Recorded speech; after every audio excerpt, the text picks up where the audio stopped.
Hi everyone, and welcome to another episode of Knights 101, where we discover the world of Saint Seiya. And what better character to talk about than Seiya himself, the main character, the titular character of Knights of the Zodiac. Now, Seiya is the typical shonen protagonist. He's headstrong, very brave, courageous, stubborn. He's not the sharpest tool in the box, but he's very determined, very brave, and is always the first one to rise up to the occasion. In the original series, Seiya was just 13, but in Knights of the Zodiac, all the main characters are a little bit older, and I think he's in his late teens or even early 20s. Seiya is an orphan, like all the other main characters, but he did have an older sister, Patricia or Seika, and Seiya's main motivation to become a knight at first is to find his long-lost sister again. In the original series, he is pretty much blackmailed. They tell him that they will only give him his sister back if he becomes a knight, and once he does become a knight, he's then told that his sister has disappeared years ago and nobody knows where she is, but if he takes part in the galactic wars, then the Grodd Foundation will help him find his sister. Things are a little bit smoother in the Knights series, where his sister seems to possess Cosmo herself and has been taken away to the sanctuary at some point by Rio Ayoria. Regardless of this, finding a sister is Seiya's main motivation only at the beginning, but very quickly, as the series progresses, he learns about his duties as a knight, and he becomes Saori's first and fiercest protector. In the original manga, Seiya and Saori don't get along very well at first, but eventually he learns to respect her and understands just how much she cares for the world, for humankind. And we even have hints here and there that there might be some romantic interest between the two of them, even though this has never been canonically stated anywhere. Now, as I mentioned before, Seiya is a very brave, headstrong fighter. He doesn't rely on strategy very much, he's not a smart fighter, but he has good battle instincts. So sometimes he's able to come up with a good strategy on the spot or to identify his enemy's weakness and exploit them. He's also one of those shonen characters who get stronger as the fight goes by, so it doesn't matter how many times he gets knocked out, he almost always gets up again and burns his Cosmo brighter and harder than before until eventually he overcomes his enemies. He is not invincible, however, he has been defeated many times, and he wouldn't be alive were it not for his friends, especially Shiryu and Sean. Seiya is good friends with most of the main cast. He is the unspoken leader of the group, especially the field leader.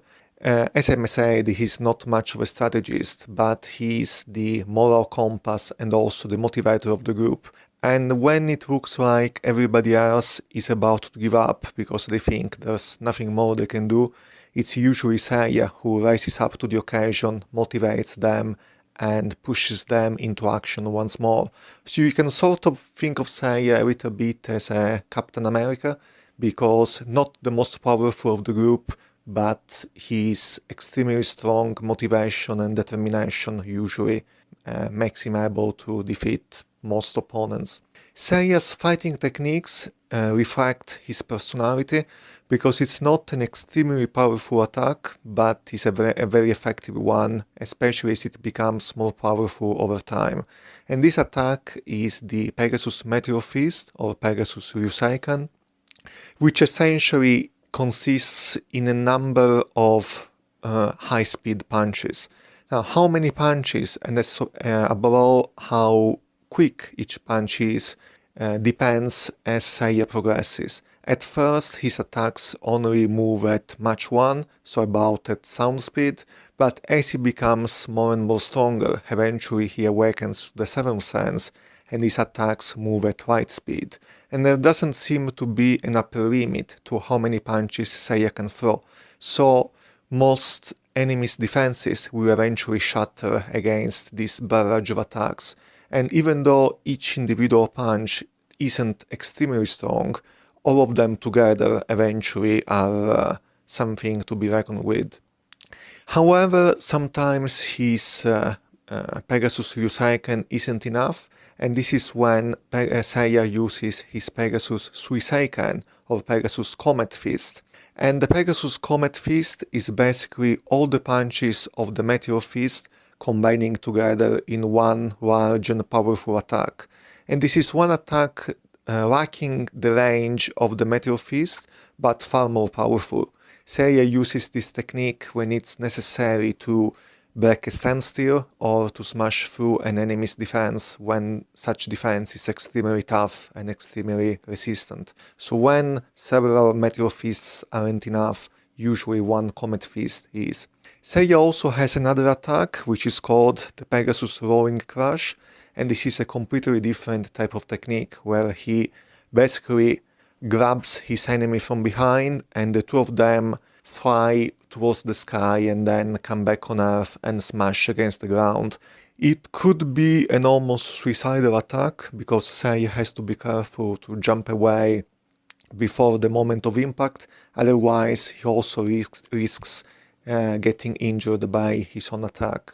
One trope of the series is that Seiya is always the first one to fight at the beginning of each new arc. So for example, he's the first one to fight against a Black Knight, a Silver Knight, a Gold Knight, a Marine General, a Spectre, and eventually even against the gods.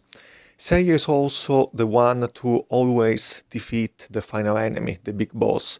Sometimes he does so on his own, but more often than not, he does have the help of all his friends.